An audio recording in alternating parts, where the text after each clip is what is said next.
tawag mo sa Australia, capsicum mo. Pimiento sa ano. Hindi nila alam kung kailangan kami ito. Cilantro. Cilantro. Cilantro ah. Oo. Cilantro. Ay pasensya kasi ano kasi yung mga ano to, kabitin pa siya ng alambre.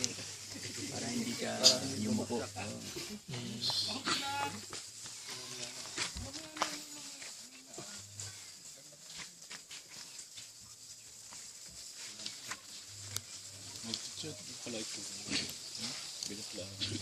Capsicum kasi ito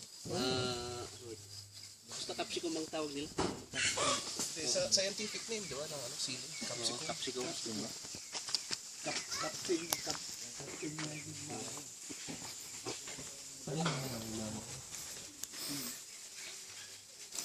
Pwede na siya. Ito yung sample na strawberry. Yan ang bunga. Hindi maganda eh. Ay, ganda. Mahina daw harvest ng strawberry. Mahinang harvest ng strawberry. Kasi mainit. Kaya di kami, kung sa runners, maganda. Kung sa bunga, Malalaki lang. diretso sa ugat. Opo. Hindi siya yung Personalizer mo. parang sprinkler. Nandiyan na yung ano. Nandiyan na yung fertilizer. Organic naman to, di ba? Semi-organic ito. May ano. Oo. Pero sabi naman nila sa sili at saka kamatis, organic din eh. Kasi yung bunga hindi naman masyadong na-sprayan, yung dahon lang.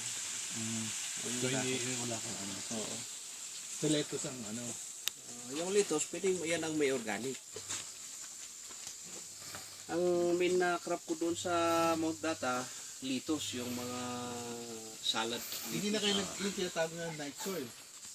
Ay, wala. Night soil. Sa China yun China. China ba yung night soil?